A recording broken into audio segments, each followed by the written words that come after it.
Yo, yo, yo, what's good? Thank you for coming to the House of Barf. I'm Chairman, and before we get started, I would just like to emphasize that the content that we share on House of Barf is for informational and entertainment purposes only.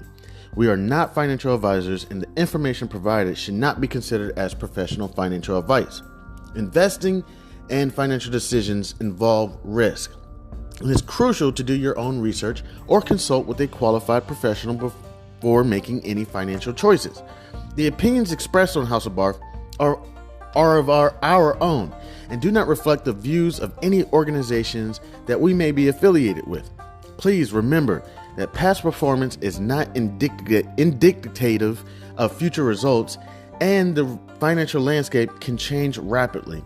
Always conduct thorough due diligence and seek financial advice from a financial advisor tailored to your personal needs and circumstances.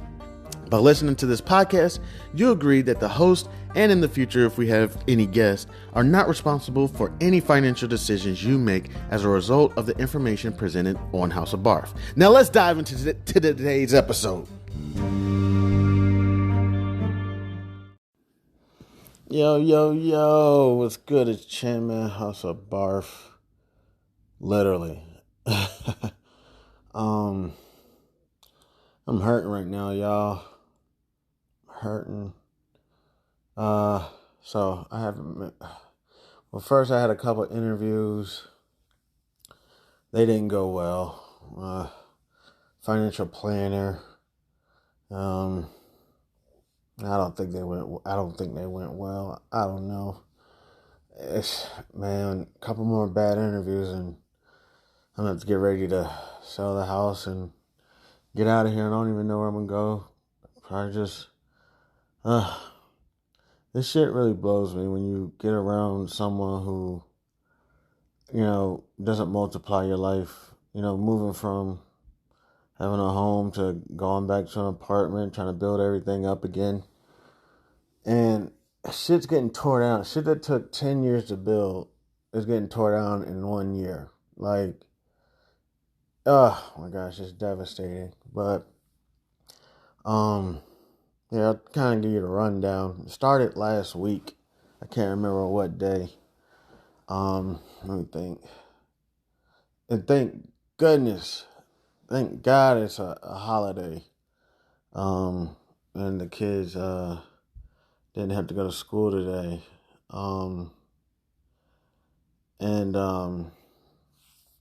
So it started probably about Wednesday last week. Wednesday went fine. Put the little ones down for bed. Everything was perfectly normal. I got an interview Thursday morning. It's at like 9 o'clock, something like that, 9:30, something. It's in the morning. It might have been 10 at the latest. And I got two interviews on Thursday. One was at like 10, another one was at 1 p.m. And then I think I had one on Friday as well, and they didn't go well. Gosh, I suck at interviews. And to be honest, like, I don't really have no like amazing work history story. Like I haven't really saved a company from destruction, or I read this book called The Goal. I can't remember who it was by. This was years ago. It was recommended by a professor of mine, and after I read it, I actually enjoyed it. And, it's about a guy who works in operations, and he got family problems and blah blah blah. And I thought it was a pretty good book. I don't got no story like that. I work entry level, mid level positions. I do well. It's not like I'm no bum or anything. But when it's like, have I had any like major projects or anything? To be honest, I can't remember like a lot of shit. Like I do shit, but I can't even really remember. And then on the other end, I don't got no major projects or anything I've done. I get to work, I work hard, I do my thing, blah, blah, blah. I try to make myself and the company better, blah, blah, blah. That's what I do. And I hope in the future to get some projects or whatnot. But so Wednesday night, everything is perfect. Oh my gosh. I'm like, yes, I'm gonna be able to get the little ones to school. I'm going to get home, get ready, start preparing for the interview. And it's going to be a great day. Thursday morning, one of my little ones is hacking up. Oh, there was chicken on the floor. Oh, I was like, what is going on? What just happened? Like, what happened? And oh my gosh, it was bad. The other little one was fine, got them off, just fine. So, and one more thing, Wednesday night I did stay up preparing for my interview, so I probably should have got a better night's rest, but I was staying up. I did something that I normally don't really do before interviews. I actually tried to prepare. Normally, I really go into interviews just like, winging it. Really, I do.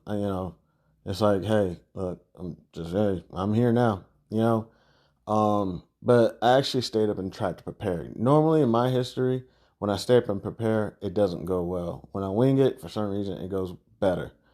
But I went against my grain, and I tried to prepare, build my charisma, you know what I'm saying? Everything.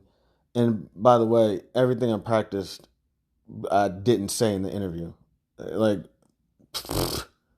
completely useless. So, Thursday, Lil One's hacking, 2 interviews, and everything. Okay, I get through the interviews. I'm exhausted. Because, I'm going through these interviews and little things can exhaust me. Like, even, no offense, like trying to create content. By the time I'm done doing like a 1 hour little, conversation with y'all, I ain't gonna lie, it takes something out of me.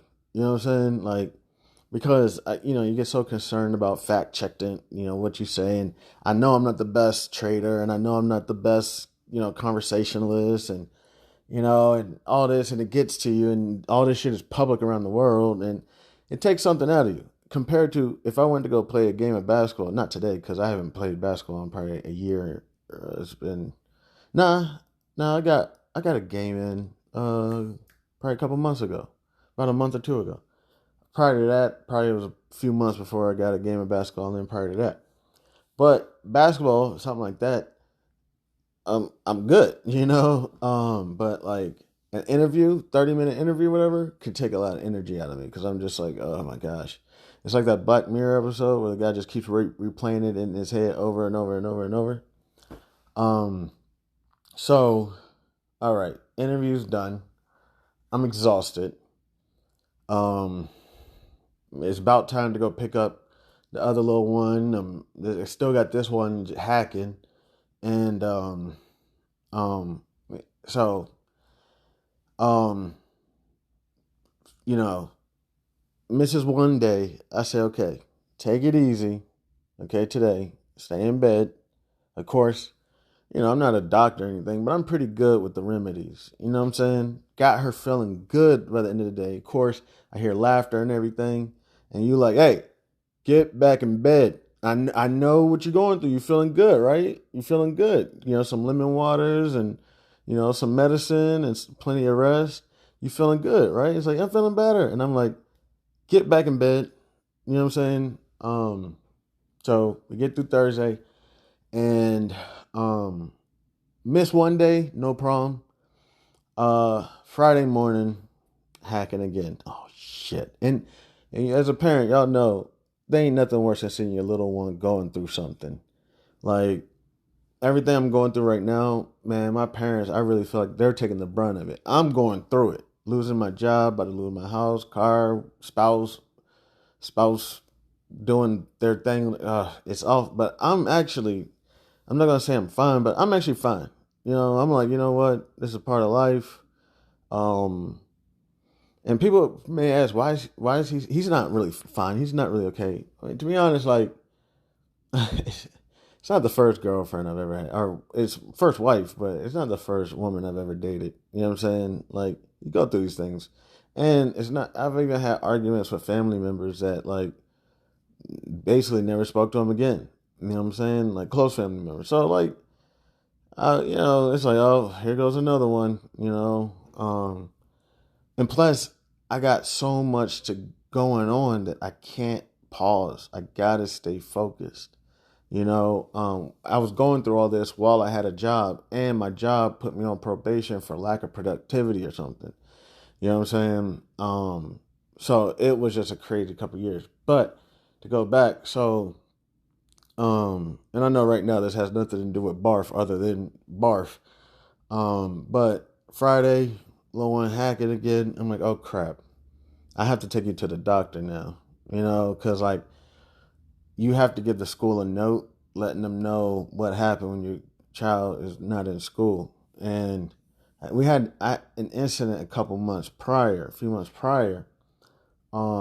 where I lost my job, and I called, my, whatever, strange partner. We're not fully, dissolved yet. And I said, hey, I lost my job. Can you call your job and under hardship, get health insurance? Said, no problem. I'm starting to figure out that there's a lot of information that I don't know, no problem. So, about a month later, my little ones are coughing and sneezing and it's not stopping. And I'm like, hey, I want to get this checked out. They're just coughing. And, you got insurance, right? You finish up the insurance. Oh, yeah, no problem. Don't worry about it. Take them to the doctor. Everything goes well. Even got prescriptions.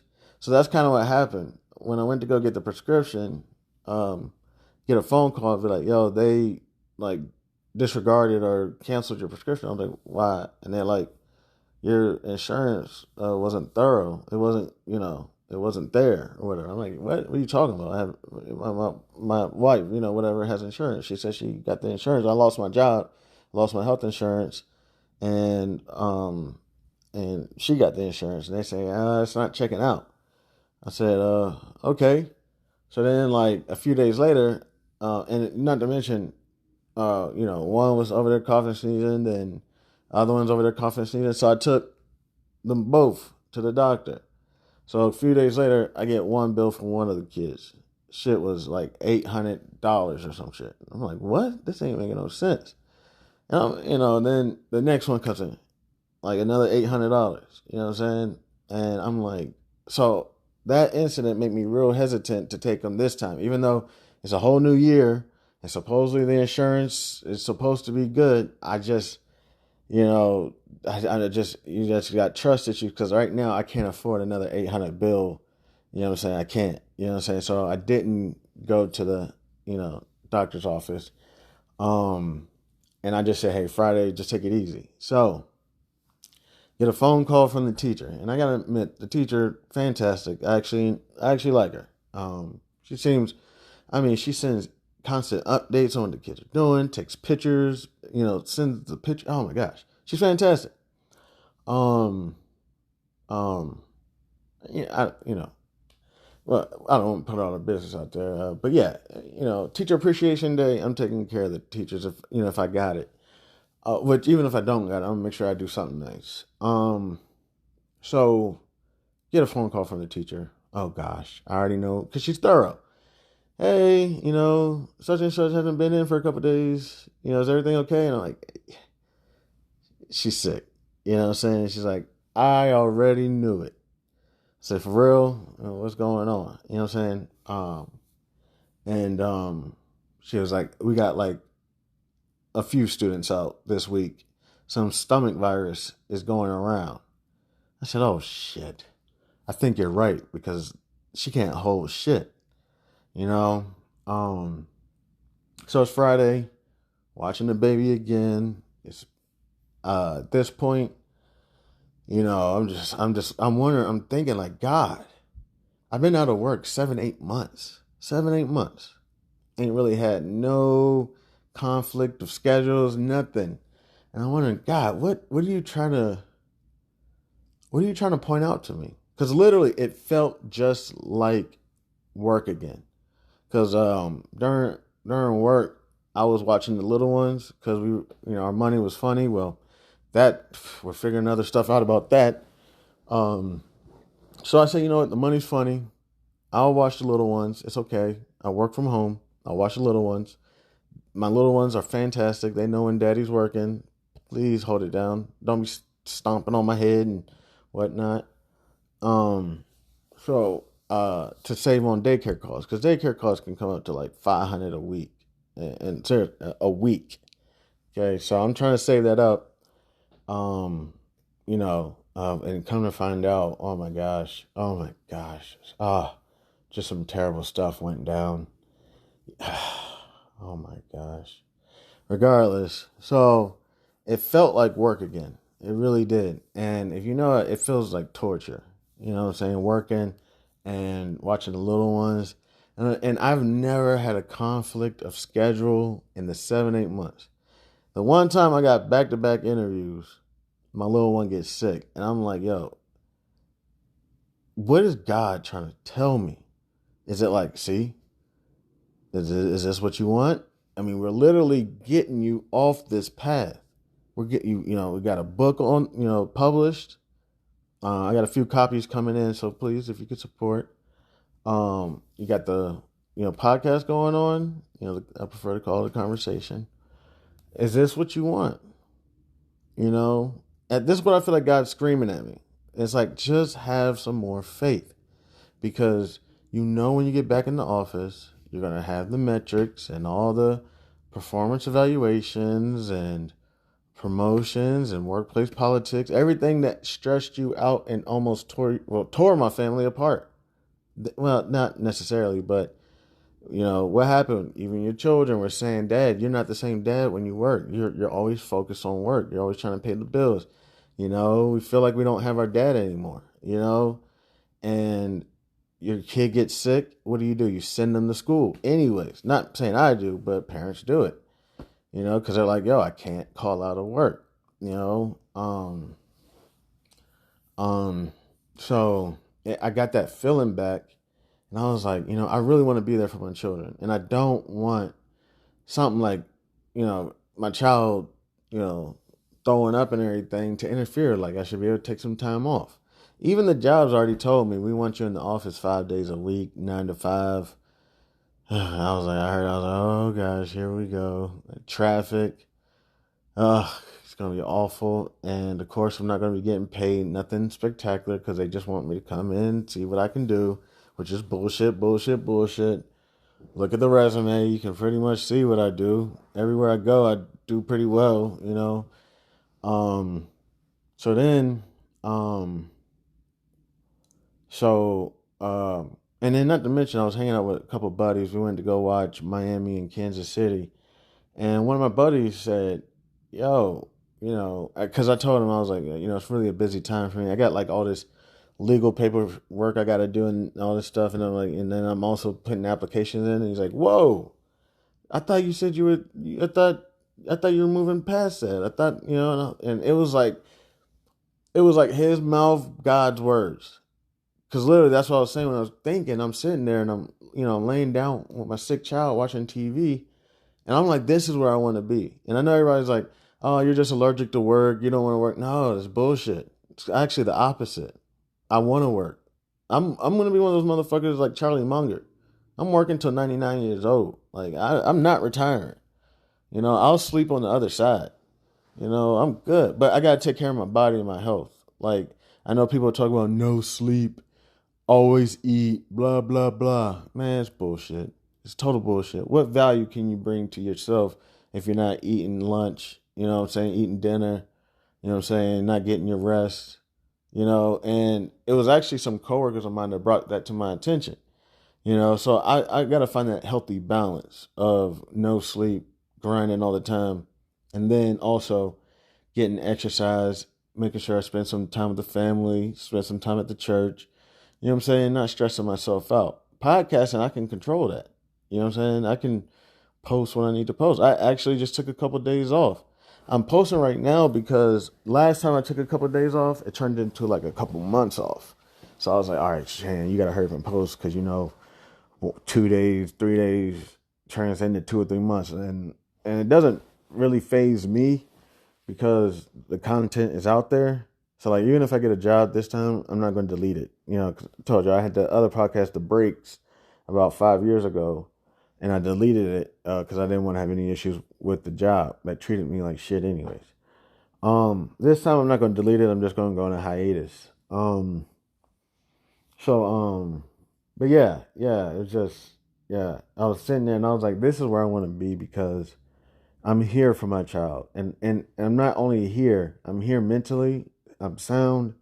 We're talking, we're watching a movie together, TV together, you know what I'm saying? Interacting with each other, not like, hey, 1 second, I gotta take this phone. Well, actually, I had the interviews or whatever, but when I was in those, moments where there were gaps where we were just chilling, um, it was wonderful.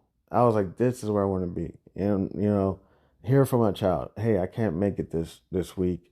Sick child.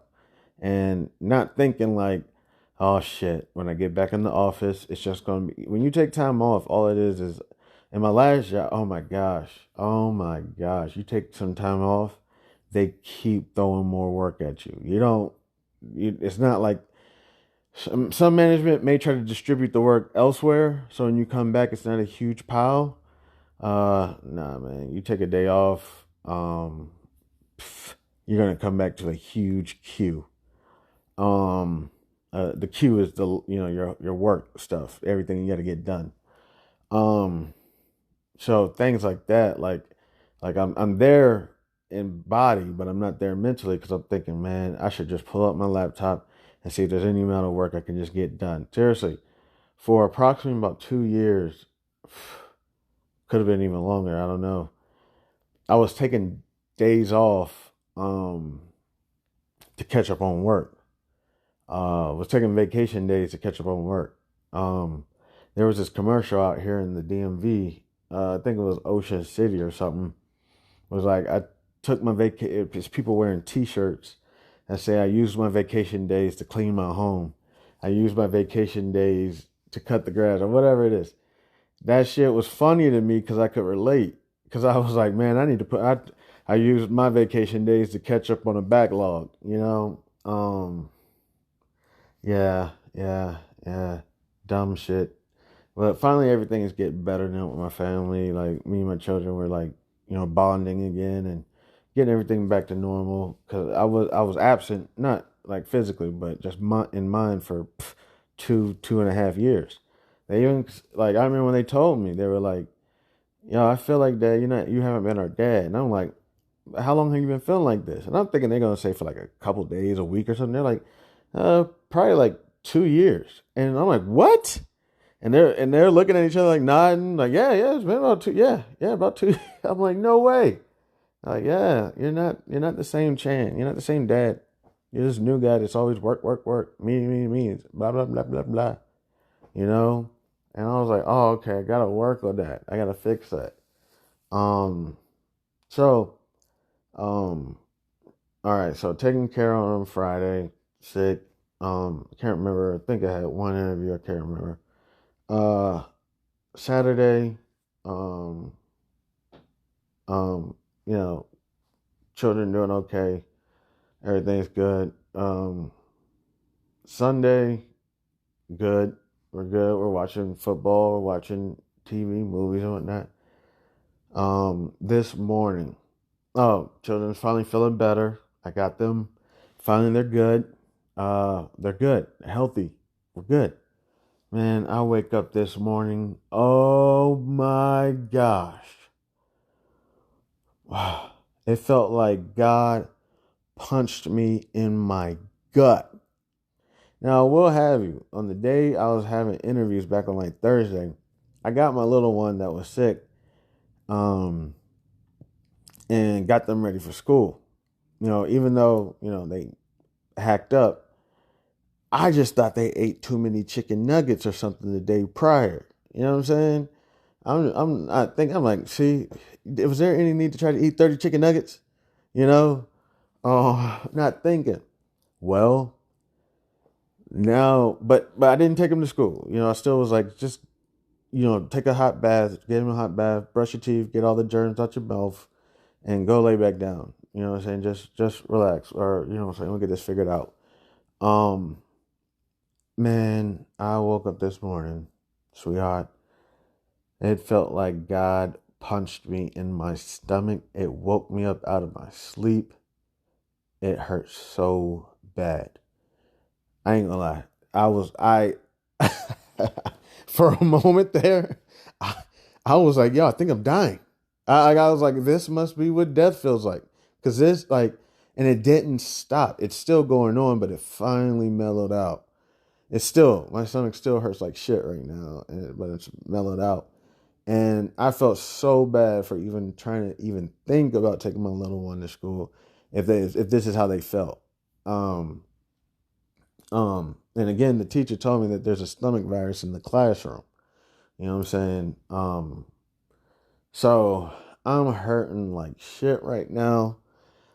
I know I can't hold anything. I can't even hold water right now. If I take a sip of some water right now, it's coming out of one of my holes. It like I'm going to drink some water because I need to stay hydrated, but I already know what's going to happen. Like I'm gonna drink this water, and you know, it's I'm essentially torturing myself because every time I drink it, immediately my stomach starts pounding. Like it's like, what is this? You know what I'm saying? Like even all the bile or whatever is up and out. It's all gone. You know, when you get to like the bottom of the barrel, it's like this, I don't know, like yellow stuff or something. You know, like every time that stuff I guess gets created, it's coming up. This is awful. I'm hurting so bad. I got chills. But luckily my fever broke. I had a fever this morning. Oh, this is bad. This is very, very bad. Um, I did eat just a little bit of ice cream because I was like, man, you got to put something in your body. And so I don't feel like chewing on anything. I don't feel like eating nothing. So I got a couple scoops of some ice cream. You know what I'm saying? And then I got some water right here. Um, and then I wanted something with just a little bit of flavor. So then I got a little apple juice. But that's about it. I can't eat nothing. I can't even hold water right now. Like, um, so, and I know the house is hot, but I'm freezing. You know what I'm saying? I'm chilly. Goodness. So let me not waste y'all time. I mean, that's just not why you come to Barf. I just really wanted to touch base. So, I listen to a bunch of other podcasters. Oh shit. Oh shit. My stomach. Ugh. Oh. One second. I listen to a bunch of other podcasters, and I'm looking for kind of some consumer discretionary stocks, some shit that, because during COVID, I kind of got traumatized. Not to mention the real life shit, but portfolio wise, I never experienced anything like COVID in my life. So I'm always like protecting my positions. Now, even as a long term trader, I say you can still protect your positions. I know, stocks I'm going to hold forever. Hey, I feel you, but if you protect your position, you could even possibly get out and get it back at a lower price. You never know. I don't know. I'm not giving advice. Um, so I was listening to this guy. I can't remember his name. I'll look it up. I'm sorry. I'm just not in the mood right now to look him up. Skinnier. I would say I'm not sure what his nationality is, but he's darker, complected. Skinny guy. Ah, gosh, I feel bad because let me see if I can find him real quick. I know I was just watching one of his videos. Yeah, I want to make sure everybody get their recognition. I just started listening to this guy. So I really don't know much about him. Introduce a lot of people to trading. Honey Drip Net, I believe is his name. So, and I was looking for consumer discretion. I'm looking at Procter and Gamble, J&J, and blah blah blah. And this guy on one of his podcasts says, "Hey, have you been looking into XLV?" And I'm like, XLV, and he's like, it's like a healthcare, it's like a healthcare ETF. I said, oh shit. So I'm about to go ahead and take a look at XOV real quick. I'm going to take a quick break real quick. Bill collectors. On Martin Luther King Day. How dare you? On Martin Luther King Day, the bill collectors are calling. So I got to take a quick break real quick. I'm going to do a little bit of research. And I'll let y'all know. I'll see what I can do. I'll see if I can try to create some content or something. All right, y'all know I love y'all. Stay healthy, stay wealthy, take care of your family, take care of your friends, put God first. I'm Chan Man, the real House of Barf.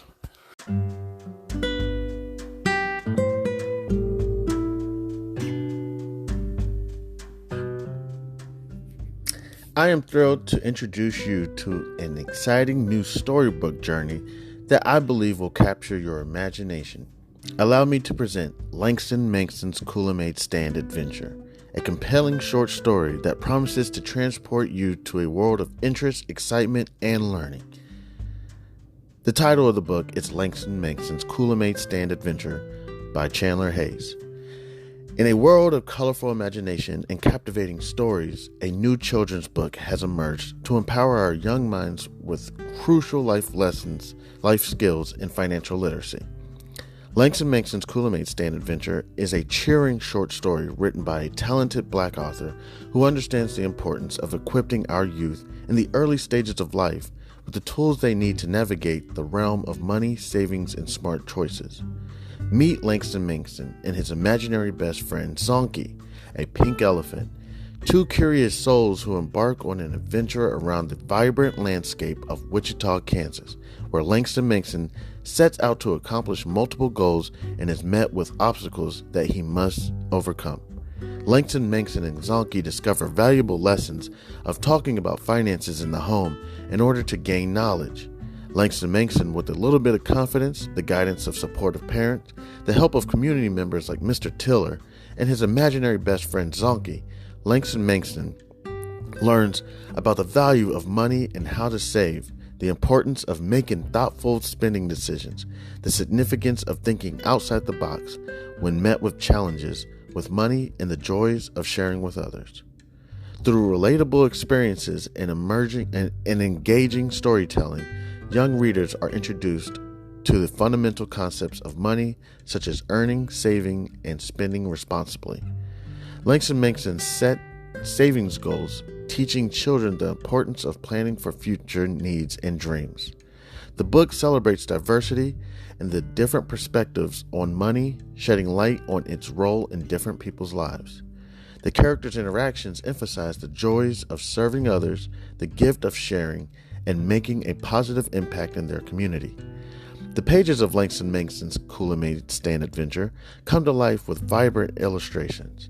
The colorful and imaginative visuals not only captivate young readers, but also enhance their understanding of complex financial concepts. Langston Mankson's Coolamade Stand Adventure is coming soon to bookstores and online realtors. It is a must-have addition to any child's library, fostering essential life skills while sparking the joy of reading. Empower the young minds in your life with the gift of financial literacy and imagination.